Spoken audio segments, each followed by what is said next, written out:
Hello students. हाँ, last lecture में हम लोगों ने पढ़ रखा था यहाँ से यहाँ तक का कि अगर हमें M20 का मतलब समझना हो तो M फॉर मिक्स होता है और 20 हमारी होती है कैरेक्टरिस्टिक स्ट्रेंथ ऑफ कंक्रीट या कंप्रेसिव स्ट्रेंथ ऑफ कंक्रीट। अब हम ये 20 आया कहाँ से, निकालें कैसे? तो हम क्या करते हैं कि एक क्यूब रहता है ना, 15-15 सेंटीमीटर का। उसकी जो साइड है वो 15 सेंटीमीटर है, या उसको 150 mm भी बोल सकते हैं। ठीक, तो 15 इंटू 15 इंटू 15 इतने का क्यूब हमारा सांचा होता है। उसमें हम क्या करते हैं, मान लीजिए हमने 1 to 4 है ना, या 1, 1.5, 3 ऐसा कुछ रेशियो हमने क्या किया, तैयार किया। कुछ मिक्स तो मिक्स करने के लिए तैयार करना पड़ेगा ना, कि एक सीमेंट, ठीक, एक तसला मान लीजिए सीमेंट है ना, 1.5 हमारा क्या होगा फाइन एग्रीगेट बालू, और 3 हमारा बजरी वो कंक्रीट। इतना करेंगे तो मिक्स होगा हमारा, तो क्या बन जाएगा, सीमेंट कंक्रीट तैयार हो जाएगा। मिक्स हमारा क्या होगा, तैयार हो जाएगा। इस मिक्स को हमने इसमें डाला, ठीक, इस क्यूब के सांचे में हमने इसको डाल दिया। डालने के बाद हमने 28 डेज तक इंतज़ार करना है। 28 डेज तक इंतज़ार करना है। 28 डेज के बाद हम क्या करेंगे, इसको compressive testing machine, compressive testing machine एक होती है, ठीक है। कंप्रेशन टेस्टिंग मशीन भी बोल सकते हैं, कंप्रेसिव टेस्टिंग मशीन बोल सकते हैं, ठीक। उसमें ले जाके, उस मशीन में है ना, बीच ले जाके इसको रखते हैं। इसको रख कर और हम क्या अप्लाई करते हैं, लोड अप्लाई करते हैं, है ना। लोड अप्लाई करेंगे, जाहिर सी बात है ना। लोड कैसा होगा, कंप्रेसिव लोड होगा। कंप्रेसिव मतलब है ऐसे रखेंगे, ऐसे रख के और ऊपर से नीचे ऐसे रख के और बीच में ऐसे रख के ऊपर से दबाएंगे। कंप्रेसिव फोर्स लगाएंगे, है ना, कंप्रेसिव लोड लगाएंगे। तो जितने हो सकता है, जैसे 20 है ना, तो हो सकता है 10 पे नहीं टूट रहा है, 11 पे नहीं टूट रहा है, 12, 13, 14, 15, 16, 17, 18 है ना, 19, 20 पे क्या हुआ, टूट गया। तो जितने जितने न्यूटन पर mm स्क्वायर, भाई लोड किस में आ रहा है, न्यूटन, और कितने एरिया पे लगेगा, एरिया क्या होता है, मीटर स्क्वायर में होता है। अगर हम mm में दूरी लेंगे, है ना, ये mm में होता है, तो mm स्क्वायर। इसीलिए कंप्रेसिव जो हमारा लोड अपॉन एरिया होगा, तो इसीलिए कंप्रेसिव स्ट्रेंथ हमारा या कैरेक्टरिस्टिक स्ट्रेंथ न्यूटन पर mm स्क्वायर में होता है, ठीक। तो जितने भी है ना, जितने भी मान लीजिए 20 पे टूट गया, तो 20 न्यूटन लोड हमने लगाया, ठीक। तो टूटा वो भी कितने पे, 1 mm स्क्वायर एरिया पे, ठीक। 1 mm स्क्वायर एरिया पे हमने 20 न्यूटन का लोड लगाया, मतलब 20 न्यूटन पर mm स्क्वायर का, है ना, कंप्रेसिव फोर्स लगाया, कंप्रेसिव प्रेशर लगाया। तो क्या हुआ, ये क्यूब टूट जाएगा, फेल कर जाएगा, टूट जाएगा। जिस जिस स्ट्रेंथ पे टूट जाए वही हमारा होता है कंप्रेसिव स्ट्रेंथ, या वही होगा कैरेक्टरिस्टिक स्ट्रेंथ, ठीक। अब बात आती है कि कंप्रेसिव स्ट्रेंथ तो पता चल गया, है ना। कंप्रेसिव स्ट्रेंथ तो पता चल गया कि भाई 20 पे तो टूट गया, ठीक, 20 पे तो टूट गया। तो कंप्रेसिव स्ट्रेंथ कितना आ गया, 20 न्यूटन पर mm स्क्वायर। अब बात आती है कि हम क्या मान लेंगे कि हाँ हो गया जी, 20 टूटा, 20 हम मान लेंगे, नहीं।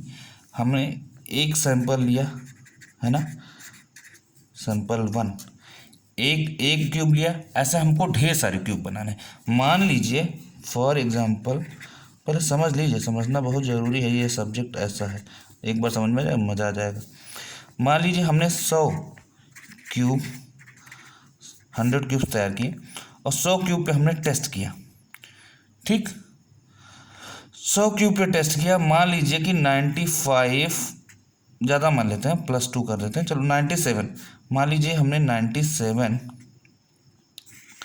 क्यूब, ठीक है, 97 क्यूब जो है वो ब्रेक कर रहे हैं कितने पे, कोई 21 पे कर रहा है, कोई 22 पे कर रहा है, कोई 20 पे कर रहा है, मतलब मोर देन 20 पे, ठीक है, मोर देन 20 न्यूटन पर mm स्क्वायर, ठीक।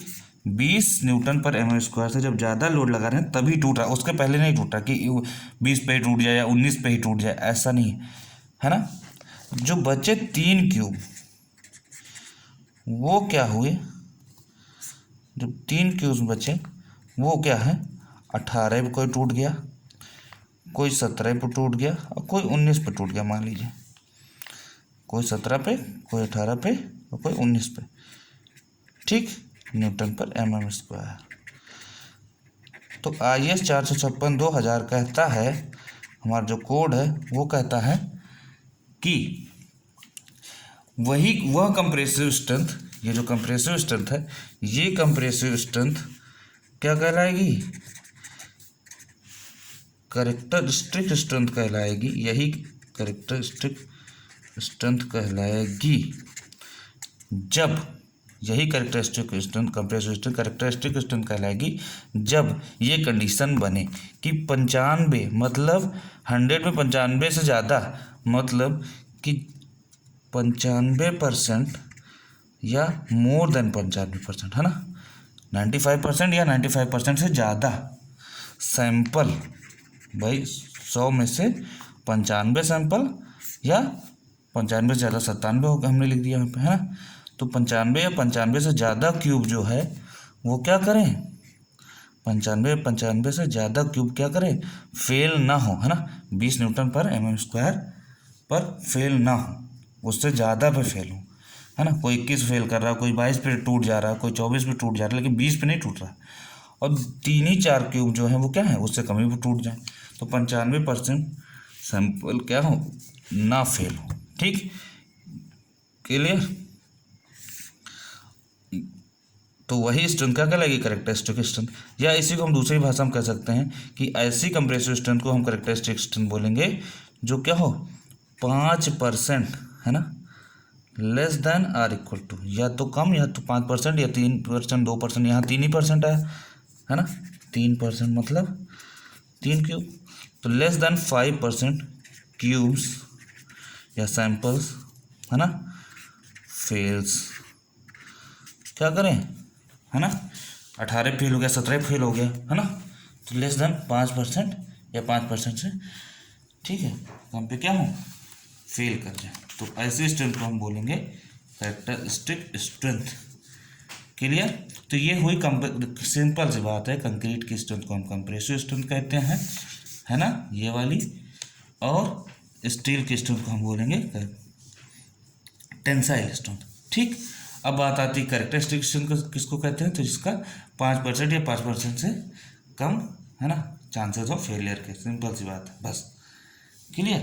तो ये बात इतनी थी, ठीक। अब बात ये आती है कि चलो स्टील क्या होता है जान गए, कंक्रीट क्या होता है जान गए, है ना। अच्छा, हिंदी में प्रबलित क्यों कहते हैं रिइंफोर्स को, क्यों प्रबलित मतलब और प्रबल बनाना, है ना। अब बात आती है कि इसको समझने के लिए, इसको स्ट्रक्चर को डिजाइन करने के लिए लोड की ज़रूरत पड़ती है, भार, है ना, लोड्स की ज़रूरत पड़ती है, भार पता है आपको, जैसे मान लीजिए छत बनानी है ना, या पुल है तो पुल की छत बनानी है, ब्रिज बनाना है, कुछ भी बनाना है, तो एक बात बताइए, एक तो होता है डेड लोड, लोड कई तरीके के होते हैं, एक होता है डेड लोड, जैसे स्लैब है तो स्लैब टहल थोड़े रही, स्लैब कहीं जा थोड़े रही, स्लैब उसी कॉलम पे से रखी है ना, ऐसे कॉलम में ऐसे स्लैब रखी हुई है, ठीक, तो इसका तो एक डेड लोड होगा।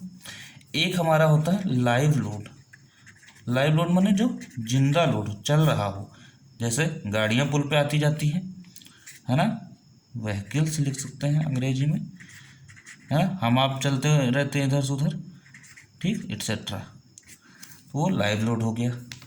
फिर एक लोड होता है विंड लोड, भाई ऊंची ऊंची बिल्डिंगें बनी होती देखते हैं आप, विंड लोड, हवाएं इतनी तेज चलती है कि उनका लोड जो है ना, वो भी इफेक्ट डालती हैं।